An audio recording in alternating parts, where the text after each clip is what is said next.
International criminal court ने Israel को एक बड़ा झटका दे दिया है।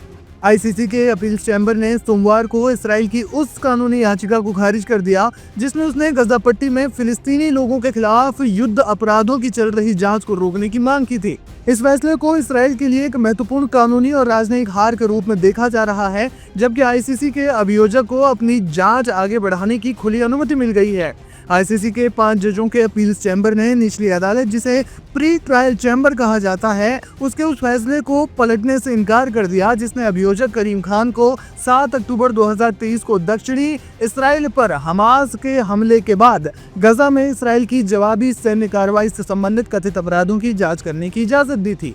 इसराइल ने अपनी अपील में तर्क दिया था कि 7 अक्टूबर 2023 के बाद के हालात एक नई स्थिति उत्पन्न करते हैं और इसलिए रोम स्टैट्यूट के अनुच्छेद 18 के तहत अभियोजक को इस नई स्थिति की जांच शुरू करने से पहले इसराइल को एक नई औपचारिक अधिसूचना जारी करनी चाहिए थी।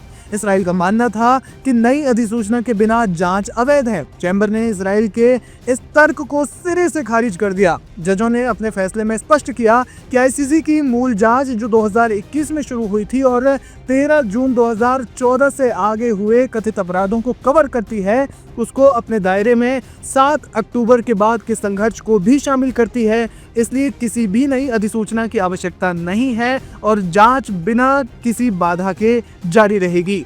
यह फैसला इसराइल के प्रधानमंत्री बेंजामिन नेतन्याहू और पूर्व रक्षा मंत्री योव गैलेंट के खिलाफ पिछले साल जारी किए गए गिरफ्तारी वारंटों के कानूनी आधार को मजबूत करता है। नेतन्याहू और गैलेंट पर गजा में युद्ध अपराधों और मानवता के खिलाफ अपराधों का आरोप है।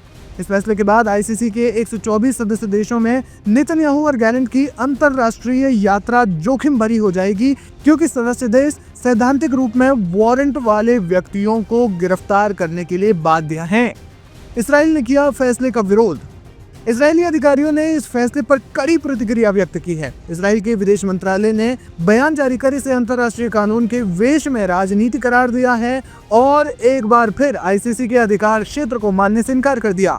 इजराइल का दावा है कि उसकी न्यायिक प्रणाली युद्ध अपराधों की जांच करने में सक्षम है और आईसीसी का हस्तक्षेप अनावश्यक और दुर्भावनापूर्ण है। वहीं फिलिस्तीनी अधिकारियों और मानवाधिकार समूहों ने इस फैसले का स्वागत किया है। उन्होंने इसे अंतर्राष्ट्रीय न्याय और गजा में पीड़ितों के लिए जवाबदेही की दिशा में एक महत्वपूर्ण कदम बताया है। इस फैसले ने अभियोजक करीम खान के कार्यालय को गजा में कथित युद्ध अपराधों की गहन और विस्तृत जांच जारी रखने का स्पष्ट जनादेश दिया है। जांच में नागरिक हत्याएं, भोजन और चिकित्सा आपूर्ति को रोकना और अन्य गंभीर उल्लंघन शामिल हैं। ये निर्णय अंतर्राष्ट्रीय समुदाय से इसराइल पर दबाव बनाने की संभावना को और भी ज्यादा बढ़ा देगा।